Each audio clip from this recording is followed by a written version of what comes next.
ಶಶಿ, ಎರಡೂ ದೇಶಗಳ defence system ಹೇಗಿದೆ ಅನ್ನೋದಕ್ಕೆ ಇದೊಂದು ಸಣ್ಣ ಉದಾಹರಣೆ. ಇದರ ಮುಂದಿನ ಭಾಗದಲ್ಲಿ ಏನಾಗುತ್ತೆ ಅನ್ನೋದರ ಕುತೂಹಲ ಇಡೀ ವಿಶ್ವ ನೋಡ್ತಾ ಇದೆ. ಭಾರತದ ವಿರುದ್ಧ ಮಾತಾಡುವಾಗ ಪಾಕಿಸ್ತಾನ ಅಣ್ವಸ್ತ್ರದ ಭಯ ಪಡಿಸೋ ಪ್ರಯತ್ನ ಪಡ್ತಾ ಇತ್ತು. ನಮ್ಮ ಹತ್ರ ಆ ಅಸ್ತ್ರ ಇದೆ, ಈ ಅಸ್ತ್ರ ಇದೆ ಅಂತ ಹೇಳ್ತಾ ಇತ್ತು. ಅವರ ಏರ್ ಡಿಫೆನ್ಸ್ ಸಿಸ್ಟಮ್ ಎಷ್ಟು ವೀಕ್ ಆಗಿತ್ತು ಅನ್ನೋದಕ್ಕೆ 7ರ ಮಧ್ಯರಾತ್ರಿ ಒಂದು ಉದಾಹರಣೆಯಾಗಿತ್ತು. ಇವತ್ತು ಕೂಡ ಒಂದು ಉದಾಹರಣೆ ಆಗ್ತಾ ಇದೆ. ಇದರ ಜೊತೆಗೆ ಭಾರತ ಎಷ್ಟು ಸದೃಢವಾಗಿದೆ ಅನ್ನೋದು ಕೂಡ. ಇದೆಲ್ಲದರ ನಡುವೆ ಎಕ್ಸ್ಟರ್ನಲ್ ಸಪೋರ್ಟ್ ಏನ್ ಸಿಗ್ತಾ ಇದೆ ಪ್ರೆಸೆಂಟ್ಲಿ ಪಾಕಿಸ್ತಾನಕ್ಕೆ? ಮತ್ತೆ ಕೇಳಿ ನಿಮ್ಮ ಪ್ರಶ್ನೆ. ಎಕ್ಸ್ಟರ್ನಲ್ ಸಪೋರ್ಟ್ಸ್, ಈಗಾಗಲೇ ಟರ್ಕಿಯಿಂದ ಒಂದು ವಿಮಾನ ಬಂದಿದೆ, ಶಸ್ತ್ರಾಸ್ತ್ರಗಳನ್ನು ಹೊತ್ಕೊಂಡು ಬಂದಿದೆ ಅಂತ ಹೇಳಲಾಗ್ತಾ ಇದೆ. ಚೀನಾ ಈಗಾಗಲೇ ಯಾವುದೇ ಪರಿಸ್ಥಿತಿಯಲ್ಲೂ ಪಾಕಿಸ್ತಾನದ ಜೊತೆ ನಾವು ನಿಂತಿರ್ತೀವಿ ಅಂತ ಹೇಳ್ತಾ ಇದೆ.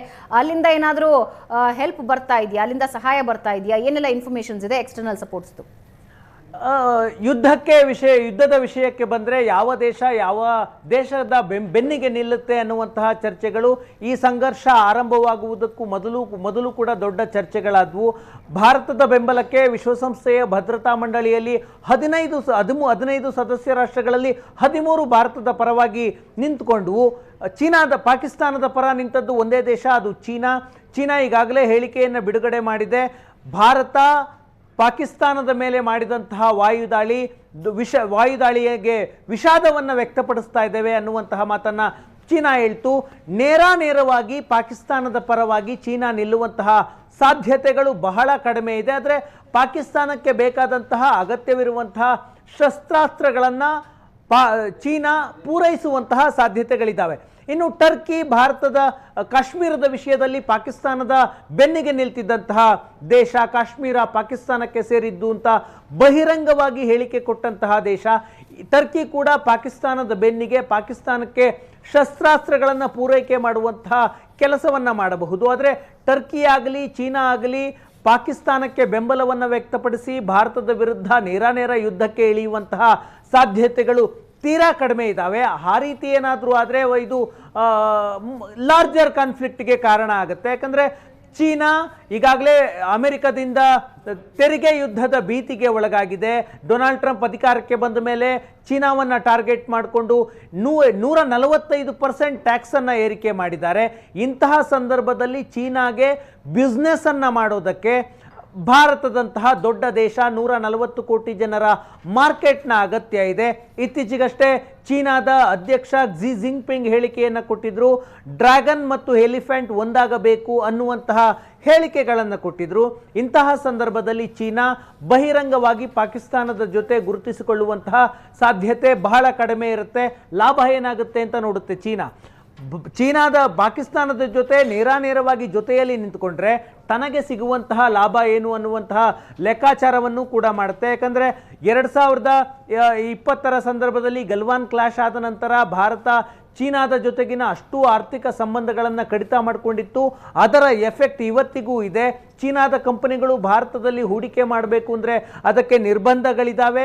ಹೂಡಿಕೆ ಮಾಡಬೇಕು ಅಂತಂದರೆ ಅದಕ್ಕೆ ವಿದೇಶಾಂಗ ಇಲಾಖೆ ಮತ್ತು ರಕ್ಷಣಾ ಇಲಾಖೆಯ ಅಪ್ರೂವಲ್ ಬೇಕಾಗುತ್ತೆ. ಆ ರೀತಿಯ ಸ್ಥಿತಿಗೆ ಬಂದದ್ದು ಗಲ್ವಾನ್ ಕಣಿವೆಯಲ್ಲಾದಂತಹ ಕ್ಲಾಶ್ನ ಕಾರಣದಿಂದಾಗಿ. ಹಾಗಾಗಿ ಪಾಕಿಸ್ತಾನದ ಬೆಂಬಲಕ್ಕೆ ಚೀನಾ ಮತ್ತು ಟರ್ಕಿ ನಿಲ್ಲುವಂತಹ ಸಾಧ್ಯತೆಗಳು ತುಂಬ ಕಡಿಮೆ ಇದ್ದಾವೆ. ಯಾಕಂದರೆ ಪಹಲ್ಗಾಮ್ನ ದಾಳಿಯ ಹಿಂದೆ ಪಾಕಿಸ್ತಾನದ ಕೈವಾಡ ಇದೆ ಅನ್ನೋದು ಸ್ಪಷ್ಟ. ಅದಕ್ಕೆ ಸಂಬಂಧಪಟ್ಟಂತೆ ಭಾರತ ಹಲವು ದಾಖಲೆಗಳನ್ನು, ಸಾಕ್ಷ್ಯಗಳನ್ನು ಸಂಗ್ರಹ ಮಾಡಿದೆ.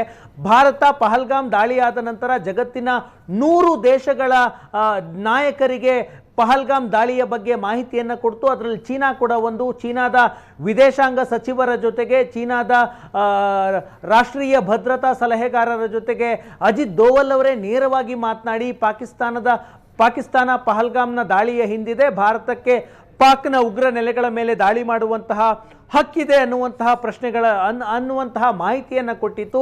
ಇದಾದ ನಂತರ ನಿನ್ನೆ ಚೀನಾದ ವಿದೇಶಾಂಗ ಸಚಿವರ ಒಂದು ಪ್ರೆಸ್ ಮೀಟನ್ನು ಮಾಡ್ತಾ ಇದ್ರು. ದಿನ ಆ ಪ್ರೆಸ್ ಮೀಟ್ ಇರುತ್ತೆ ಚೀನಾದ ವಿದೇಶಾಂಗ ಇಲಾಖೆಯಲ್ಲಿ. ಆ ಪ್ರೆಸ್ ಮೀಟ್ನಲ್ಲಿ ಒಂದು ಪ್ರಶ್ನೆಯನ್ನು ಚೀನಾದ ವಿದೇಶಾಂಗ ಸಚಿವರಿಗೆ ಕೇಳಲಾಯಿತು. ಚೀನಾ ಪಾಕಿಸ್ತಾನಕ್ಕೆ ಕೊಟ್ಟಿರುವಂತಹ ಮಿಲಿಟರಿ ಯುದ್ಧ ವಿಮಾನಗಳನ್ನು ಬಳಸಿಕೊಂಡು ಭಾರತದ ಮೇಲೆ ದಾಳಿ ಮಾಡಿದೆ ಅನ್ನುವಂತಹ ಮಾಹಿತಿ ಇದೆ, ಇದಕ್ಕೆ ನೀವೇನು ಹೇಳ್ತೀರಾ ಅಂತ ಪತ್ರಕರ್ತರು ಪ್ರಶ್ನೆ ಕೇಳಿದಾಗ ಅದರ ಬಗ್ಗೆ ನಮಗೆ ಮಾಹಿತಿ ಇಲ್ಲ, ನಾವು ಅದರ ಬಗ್ಗೆ ಯಾವುದೇ ಉತ್ತರವನ್ನು ಕೊಡೋದಿಲ್ಲ ಅಂತ ಚೀನಾ ಜಾರಿಕೊಳ್ಳುವಂತಹ ಪ್ರಯತ್ನ ಮಾಡಿದೆ. ನನಗನ್ಸುತ್ತೆ ಇಂತಹ ಸಂದರ್ಭದಲ್ಲಿ ಯಾವುದೇ ದೇಶ ಬಹಿರಂಗವಾಗಿ ಪಾಕಿಸ್ತಾನದ ಬೆಂಬಲಕ್ಕೆ ನಿಲ್ಲುವ ಸಾಧ್ಯತೆ ತುಂಬ ಕಡಿಮೆ ಇರುತ್ತೆ. ಆದರೆ ಬ್ಯಾಕ್ಡೋರ್ನಲ್ಲಿ ಪಾಕಿಸ್ತಾನಕ್ಕೆ ಅಗತ್ಯವಾದಂತಹ ಶಸ್ತ್ರಾಸ್ತ್ರಗಳನ್ನು ಪೂರೈಕೆ ಮಾಡುವಂತಹ ಸಾಧ್ಯತೆ ಇರುತ್ತೆ. ಯಾಕಂದರೆ ಪಾಕಿಸ್ತಾನದಲ್ಲಿ ಚೀನಾ $50 ಬಿಲಿಯನ್ ಹೆಚ್ಚು ಹೂಡಿಕೆಯನ್ನು ಮಾಡಿದೆ. ಚೀನಾದ ಬಾರ್ಡರ್ ರೋಡ್ ಇನಿಷಿಯೇಟಿವ್ನಲ್ಲಿ BRI ಯೋಜನೆಯಲ್ಲಿ ಚೀನಾ ಪ್ರಮುಖ ಪಾಲುದಾರ ದೇಶ. ಪಾಕಿಸ್ತಾನದಲ್ಲಿ ಚೀನಾ ಹೈವೇಗಳನ್ನು ನಿರ್ಮಾಣ ಮಾಡ್ತಾ ಇದೆ, ರೈಲ್ವೆ ಟ್ರ್ಯಾಕ್ಗಳನ್ನು ನಿರ್ಮಾಣ ಮಾಡ್ತಾ ಇದೆ, ಬ್ರಿಡ್ಜ್ಗಳನ್ನು ನಿರ್ಮಾಣ ಮಾಡ್ತಾ ಇದೆ, ಗಣಿಗಾರಿಕೆಯ ಕೆಲಸವನ್ನು ಮಾಡ್ತಾ ಇದೆ. ಈ ಕಾರಣದಿಂದಾಗಿ ಪಾಕಿಸ್ತಾನದಲ್ಲಿ ಚೀನಾ ಹೂಡಿಕೆ ಮಾಡಿರುವಂತಹ ತನ್ನ $1 ಬಿಲಿಯನ್ ಹೂಡಿಕೆಯನ್ನು ಉಳಿಸಿಕೊಳ್ಳಬೇಕು ಅಂತಂದರೆ ನೇರವಾಗಿ ಯುದ್ಧಕ್ಕಿಳಿಯುವಂತಹ ಸಾಧ್ಯತೆ ಇಲ್ಲ. ಡಿಪ್ಲೊಮ್ಯಾಟಿಕ್ ಮಾರ್ಗದ ಮೂಲಕ ಎರಡೂ ದೇಶಗಳನ್ನು ಸಮಾಧಾನ ಪಡಿಸುವಂತಹ ಪ್ರಯತ್ನವನ್ನು ಮಾಡಬಹುದೇ ವಿನಃ ನೇರವಾಗಿ ಭಾರತದ ವಿರುದ್ಧ ಯುದ್ಧಕ್ಕೆ ನಿಲ್ಲುವಂತಹ ಸಾಧ್ಯತೆ ತುಂಬ ಕಡಿಮೆ ಇದೆ.